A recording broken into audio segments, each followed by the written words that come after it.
దేశభక్తి, సనాతన ధర్మం ఈ రెండిటిని మిక్స్ చేసి ఒక టానిక్ తయారు చేసి ఈ సినిమాలో వా వాడుకోవడానికి ట్రై చేస్తున్నట్టుగా మనకి ఇప్పుడు వచ్చిన 2 టీజర్లు కానీ, ఒక ట్రైలర్ కానీ, పాటలు కానీ, లేటెస్ట్గా హైందవ్ అనే ఒక సాంగ్ వచ్చింది. దాంట్లో కూడా మొత్తం సనాతన ధర్మాన్ని ఫోకస్ చేయడం మీద కనబడుతుంది. సెకండ్ దేశభక్తి, దేశాన్ని కూడా సనాతనులే కాపాడుతారు, సాధువులే కాపాడుతారు అన్న ఆస్పెక్ట్లో ముందుకెళ్తున్నారు. దేశాన్ని ఇంకా సైనికులు కాపాడరు, సాధువులే కాపాడుతారు అన్న డైలాగ్ కూడా పెట్టారు దాంట్లో.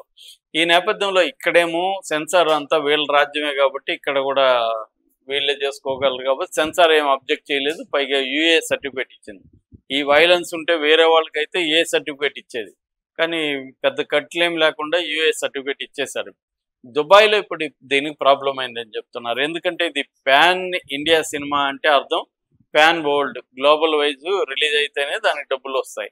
ఇప్పుడు కొన్నోళ్ళకి టెన్షన్ ఉంటుంది. కొన్నోళ్ళు ఇప్పుడు ఫ్రీ థియేటర్ల బిజినెస్ 150 కోట్లు షేర్ రావాలి. షేర్ రావాలంటే గ్రాస్ ఒక 300 కోట్ల పైన చేయాలి. అంత చేస్తే కానీ కొన్నోళ్ళకి డబ్బులు రావు. సో ఇవన్నీ జరగాలంటే అబ్రాడ్లో కూడా బాగా అవ్వాలి. ఆల్రెడీ జర్మన్లో ఒక టికెట్ 2 లక్షలు పెట్టుకున్నారు. సూపర్ ఫ్యాన్ అనే కాన్సెప్ట్ పెట్టారు. అట్లాగే అమెరికాలో కూడా దీని మీద బజ్జి క్రియేట్ అయింది. ఇలాగ చేస్తున్నారు.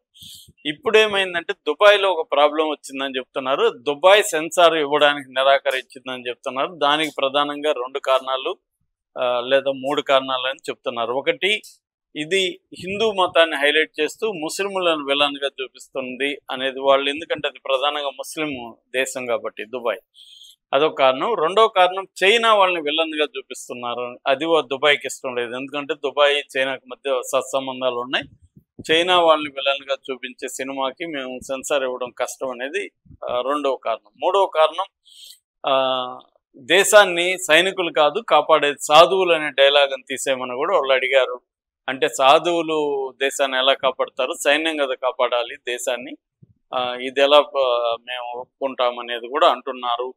సో అనేది వీళ్ళు చెప్తున్నారు. అంటే వీళ్ళు ఏదైతే పాన్ ఇండియా సినిమాలో మనకు ఉపయోగపడుతుందని ఈ సనాతన ధర్మాన్ని దీన్ని ఫోకస్ చేస్తూ వచ్చారో అదే వీళ్ళకి ఇబ్బందికరంగా మారింది. మామూలుగా అయితే ఇంతకుముందు ఒకప్పుడు మనకి విదేశీ హస్తం, విదేశ వాళ్ళని విలన్లుగా చూపించేవాడు.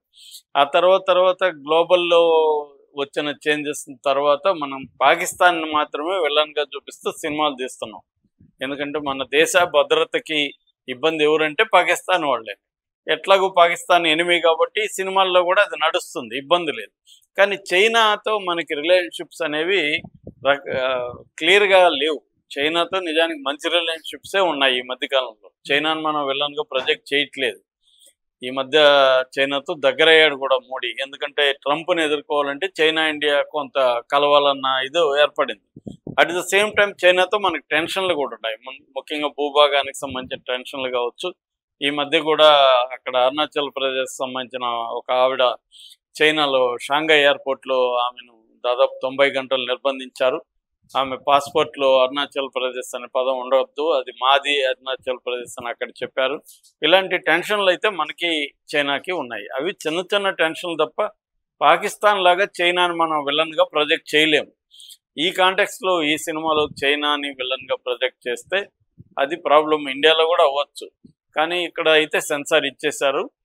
మరి హిందీలో కూడా ఏమన్నా ప్రాబ్లం వస్తుందా అనేది కూడా అందరూ అనుకుంటున్నారు.